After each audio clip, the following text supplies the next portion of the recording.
Boa noite a todos. O capítulo Pedi e obtereis é um alento às nossas almas. Quando a gente ouve e lê no Evangelho que a gente pode pedir e nós vamos obter, isso nos dá uma tranquilidade tão grande que dá vontade de ler todo o capítulo logo. O que fala o capítulo? Ele fala da qualidade da nossa prece, para começar.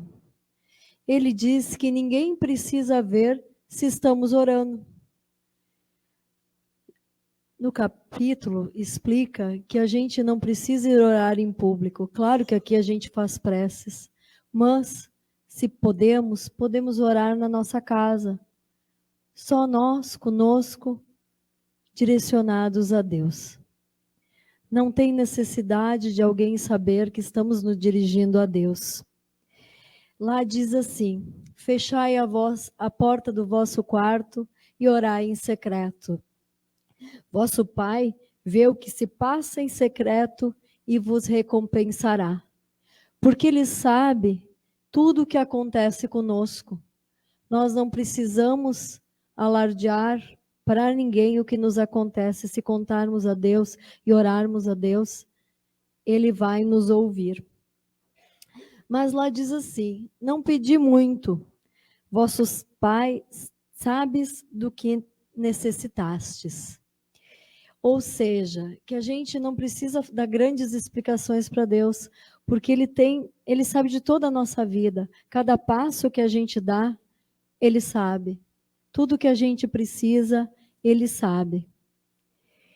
E Ele coloca que se a gente quer pedir alguma coisa, a gente deve primeiro pedir perdão dos nossos pecados. Mas, para a gente pedir perdão dos nossos pecados, a gente primeiro tem que perdoar os nossos irmãos. Lá diz que em Marcos 11, 25 e 26, se nós não perdoarmos o nosso irmão, Deus não nos perdoará. Parece bem assim, trágico quase, seria a palavra certa, que Deus não nos perdoará. Mas ele quer dizer o seguinte: o que a gente quer pedir perdão se a gente não consegue perdoar aqueles que erram conosco? Porque não somos perfeitos. Assim como os outros não são e erram com a gente muitas vezes erra com os outros. Bom, nós vamos ler uma passagem aqui do Evangelho. Também disse essa parábola a alguns que punham a sua confiança em si mesmos, como sendo justos, e desprezavam os outros. 2 homens subiram ao templo para orar. Um era fariseu e o outro publicano. O fariseu, conservando-se de pé, orava assim consigo mesmo: Meu Deus, rendo-vos graças por não ser como os outros homens, que são ladrões, injustos e adúlteros, nem mesmo como esse publicano. Jejuo 2 vezes a semana, dou o dízimo de tudo que possuo. O publicano, ao contrário, conservando-se afastado, não ousava sequer erguer os olhos ao céu, mas batia no peito, dizendo: Meu Deus, tende piedade de mim, que sou pecador. Declaro-vos que este voltou para a sua casa, justificado, e o outro não. Porquanto aquele que se eleva será rebaixado, e aquele que se humilha será elevado. Ou seja, que nós temos que ter, eles dizem com essa passagem, o coração purificado para fazer uma oração. Que a gente tem que deixar de lado tudo aquilo que nos magoa, tudo aquilo que os outros fazem para a gente, e perdoar eles e estar ali de coração puro. Qual é a eficácia da prece, né? Porque eu já disse, pedi e obtereis, né? Então, parece que tudo vai ser resolvido quando a gente pede. Mas alguns dizem que é inútil. Aqui no Evangelho tem uma passagem que eles dizem que é inútil, pois Deus conhece todas as nossas necessidades. E Deus também fez leis do universo imutáveis. Para que é que nós precisamos pedir, então? Pois é, né? Mas Deus nos deu inteligência e livre-arbítrio e iniciativa. E Ele deixou por nossa conta e risco o que fazemos na nossa caminhada. Claro que dentro de uma proposta encarnatória que nós fazemos, a gente não consegue se desviar tanto assim. Mas é mais ou menos assim, se a gente somar 6 e 2 vai dar 8, se a gente somar 5 e 3 vai dar 8, se a gente somar 4 e 4 vai dar 8. Se nós pegarmos o caminho A e o B, ou o C e o D, tanto faz. Nós vamos chegar lá. Ele deixa para a gente escolher. E é por isso que ele também nos deixou a oração. E quando é que a gente usa a prece? Quando a gente não está encontrando a melhor saída, né? Então, a gente acaba, muitas vezes, pedindo a Deus como resolver as coisas. Mas a gente acha que Deus deve nos conceder tudo que queremos. Não. Deus é um Pai criterioso. Ele não nos concede tudo aquilo que queremos, por um motivo. Nós vivemos somente o presente. Nós não enxergamos lá na frente. Ele, a cada caminho, a cada passo que a gente dá, ele já enxerga bem lá na frente a gente. E a gente, às vezes, está pedindo para ir pelo caminho B, não pelo A. E ele insiste que a gente tem que ir pelo A. E às vezes a gente fica batendo a cabeça, né? Mas ele está enxergando que o caminho B não é aquele. Então, muitas vezes, o que nós pedimos não nos é dado, porque talvez não é o melhor para nós. Naquele momento, talvez. Ou talvez realmente não é, né? Mas devemos pedir com confiança a coragem, a paciência e a resignação. Certamente Deus, com isso que a gente pedir, se a gente pedir coragem, paciência e resignação, Ele vai nos dar a ideia certa de como nós nos tiramos de cada situação que a gente mesmo se colocou, provavelmente, né? É aquela situação assim, a gente, Senhor, me ajuda a fazer isso, vai dormir. A gente diz que o travesseiro é o melhor companheiro. No outro dia a gente levanta com ideias, né? Que nos tiram daquela situação. E é isso que Deus faz quando a gente faz as preces para Ele. Ele nos mostra o caminho. Ou aparece uma pessoa que a gente faz tempo que não vê e diz: bah, fulana, aparece lá no meu trabalho. E era aquilo que precisava.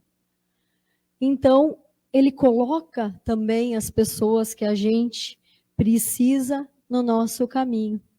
Mas não basta fazer oração, né, gente? No Evangelho diz: ajuda-te a ti mesmo, que o céu te ajudará. Ou seja, a gente senta no sofá em casa e reza, não resolve. A gente tem que sair e ir à luta. A gente tem que dar os passos todos. No budismo eles dizem assim: caminha e o caminho se abrirá. É a mesma coisa, né? Todos eles ensinam que nós temos que nos pôr em movimento, que Deus nos deu essa vontade, Deus nos deu o livre-arbítrio, para que a gente consiga trilhar o nosso caminho. E nas dificuldades a gente vai pedindo e Ele vai nos auxiliando. Aquele que tem vontade e disposição, Deus não abandona jamais. Se nós pararmos de ter vontade, não, agora não vou fazer mais nada e deixa a vida como está, por que Deus vai se mexer também, né? A nossa vontade e o pensamento no que queremos se manifestará no fluido universal, assim como o som é transmitido no ar. Essa passagem do Evangelho explica que nós somos feitos de fluidos. A gente estuda isso aqui na escola espírita, e quer dizer o seguinte: os nossos pensamentos, os nossos neurônios, para eles se conectarem, eles precisam do fluido universal. É a matéria daquilo que somos feitos. E assim é Deus. Então, no momento que pensamos, o nosso fluido, ele emite ondas. E isso chega até Deus. Então, basta o nosso pensar com vontade, a nossa disposição em mudar aquilo que a gente quer, que Deus vai estar ali nos ouvindo e nos mandando essa resposta que a gente tanto quer. Quais são as preces válidas? Eu entendi pelo Evangelho que são aquelas que são feitas de coração. Aquelas que a gente faz da boca para fora, não adianta nada a gente dizer, colocar lá num papel e deixar lá para... eu leio todo dia, Senhor, me ajuda, que eu preciso isso, preciso aquilo. Não, a gente tem que pedir tudo aquilo de coração. No momento que a gente pede de coração, Deus vai estar ali para a gente. E elas não dependem de palavras, não dependem de lugar ou momento. Elas dependem só da força do nosso pensamento, da nossa disposição em pedir a Deus. Mas existe um porém, né? O que a gente faz antes de pedir? Bom, daí eu estou pedindo, mas eu não estou fazendo nada. De novo, voltamos àquela situação do caminha e o caminho se abrirá, né? Te ajuda e os céus te ajudarão. Porque o homem é o árbitro de sua própria sorte. Tudo que ele fizer no seu benefício vai cada vez se ampliar. Isso a gente explica. A cada sorriso que a gente dá, a gente recebe sorrisos de volta. A cada tristeza que a gente distribui, a gente vê as pessoas ficando tristes ao nosso redor. Então, quando a gente trabalha, mais portas se abrem para a gente. E não podemos esquecer do principal, que prece é entrar em contato com Deus. Quando a gente fala em prece de coração, eu de imediato me lembrei do livro Nosso Lar, do filme Nosso Lar, todo mundo já deve ter visto, quem não viu, olhe. No que André Luiz ficou uns 8 anos no umbral, rastejando lá na lama, e ele, às vezes, assim, pedia alguma coisa, mas ele não pedia de coração. Ele achava que ele tinha feito tudo em vida e que tinha feito tudo correto. Até um momento que ele se deu por conta e foi humilde o suficiente para pedir de coração que o tirassem dali. E aí a ajuda apareceu. E é isso que a gente deve fazer quando a gente faz as nossas orações. Também a história de São Paulo, Paulo de Tarso. Eu vou ler uma passagem para vocês que resume o que eu acho que a gente espera com as nossas preces, o que a gente espera na nossa caminhada e quem a gente espera que um dia nos encontre. Lembrando os erros do passado amarguroso, Paulo de Tarso ajoelhou-se e elevou a Jesus fervorosa súplica, que é uma prece. Os companheiros remidos recolhiam-se em êxtase, enquanto ele, transfigurado em pranto, procurava exprimir a mensagem de gratidão ao Divino Mestre. Gente, essa passagem ocorre depois que ele foi executado, né? Ele já tinha falecido e ele estava, passado aquele momento que ele conseguiu se sentir corpo de novo, ele fazia uma prece a Jesus. Desenhou-se então na tela do infinito um quadro de beleza singular. Como se houvesse rasgada imensurável um belo azul, surgiu na amplidão do espaço uma senda luminosa e 3 vultos se aproximavam radiantes. O Mestre Jesus ao centro, com Estevão e Abigail. Deslumbrado, o apóstolo apenas pôde estender os braços, porque a voz lhe fugia, porque ele ficou muito emocionado. Lágrimas rolavam-lhe o rosto. Abigail e Estevão adiantaram-se. Ela tomou delicadamente as mãos, enquanto que Estevão o abraçava. Paulo quis lançar-se aos braços dos 2 irmãos, mas olhou ao mestre como se pedindo permissão. Sim, Paulo, ser feliz. Vem agora também aos meus braços, pois é da vontade do Pai que os verdugos e os mártires se reúnam para sempre no meu reino. Então, quantas vezes Paulo de Tarso rezou para Jesus e quando ele passou da experiência humana, quem foi lhe receber? Foi ele, o Cristo, que façamos nós todas as nossas preces de coração. E o capítulo é maravilhoso. Quando vocês puderem ler, é muito bom. Que assim seja.